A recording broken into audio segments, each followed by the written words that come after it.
আপনাদেরকে অনুরোধ করবো, আপনারা কেউ বিশৃঙ্খলা করবেন না ভাই।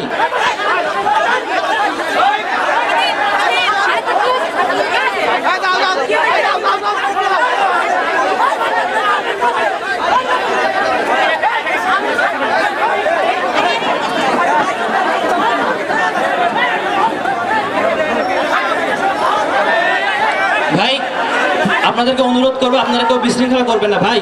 আপনাদের অনুরোধ করবো, আপনারা কেউ বিশৃঙ্খলা করবেন না ভাই। আপনারা প্লিজ শান্ত হন, বিশৃঙ্খলা করেন না, কোনো বিশৃঙ্খলা করেন না প্লিজ, কোনো বিশৃঙ্খলা করবেন না। সবাইকে অনুরোধ করতেছি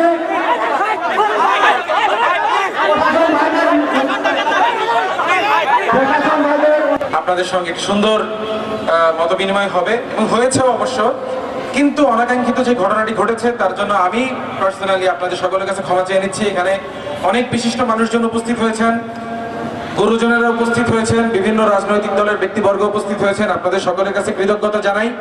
কোনো ভোট ছিল না, মানুষের ভোটাধিকার ছিল না, কোনো নির্বাচন ছিল না, কোনো গণতন্ত্র ছিল না, এবং আমরা একচ্ছত্রভাবে তাদের যেই নির্যাতনের মধ্য দিয়ে গিয়েছি। এই ঝিনাইদহবাসী, বিশেষ করে আপনারা জানেন ঝিনাইদহ যারা এমপি ছিল, যারা মেয়র ছিল, খুনের মামলার আসামি, তো এমন একটি দুঃসময় আমরা পার করেছি। তো এই যে রাজনৈতিক যে আমাদের লড়াই, এই লড়াইয়ের আমরা একটা ধারাবাহিকতায় আসে। নতুন করে যে কোটা পুনর্বহাল যখন করা হয়, সেই কোটা পুনর্বহাল থেকে আমরা তার বিরুদ্ধে আন্দোলনে নামি, যার ফলশ্রুতিতে এবং পরবর্তী কার্য পরিক্রমার মধ্য দিয়ে বাংলাদেশ নতুন স্বাধীনতা লাভ করে এবং বাংলাদেশ একটি রক্তক্ষয়ী যুদ্ধ দেখে, একটি ম্যাসাকার দেখে রাষ্ট্রীয় বাহিনী এবং সরকারি যে গুন্ডা পান্ডা আছে তাদের কর্তৃক। বিশাল অংশ যারা স্যাক্রিফাইস করেছে অংশ, তারাই সংখ্যাগুরু আসলে, যারা কোনো রাজনৈতিক অ্যাফিলিয়েশনের মধ্যে ছিল না, তাদের কোনো দল ছিল না। তাহলে তারা কেন এত বড় একটা রাজনৈতিক আন্দোলনে নামলেন?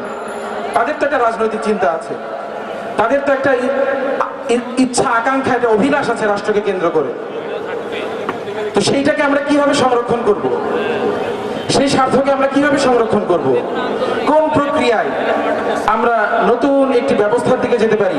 কোন প্রক্রিয়ায় আমরা এমন একটি বাংলাদেশের পুনর্নির্মাণ করতে পারি যেখানে কখনোই ফ্যাসিবাদী শক্তি মাথাচাড়া দিয়ে উঠতে পারে না? কোন প্রক্রিয়া আমরা এমন একটা বাংলাদেশে বসবাস করতে পারি যেখানে সকল রাজনৈতিক দলের মধ্যে একটি সহাবস্থান থাকবে, সকলে তাদের রাজনৈতিক কর্মকাণ্ড সম্পূর্ণ নিরাপত্তার সাথে এবং সহাবস্থানের সাথে, শান্তির সাথে পালন করতে পারবে? সেই একটি বাংলাদেশের লক্ষ্যে আমরা যখন কাজ করে যাচ্ছি, তখন আমাদের সবচেয়ে বেশি যে জিনিসটির প্রয়োজন সেটি হচ্ছে এই আন্দোলনের মুখ্যমণি যারা ছিলেন, আপনারা আমাদের সামনে উপবিষ্ট, আপনাদের মতামত, আপনাদের চাওয়া এবং আপনাদের আকাঙ্ক্ষা সম্পর্কে আমাদের জানা এবং আপনাদের মতের সাথে আমাদের মতের একটি যোগসূত্র তৈরি করা।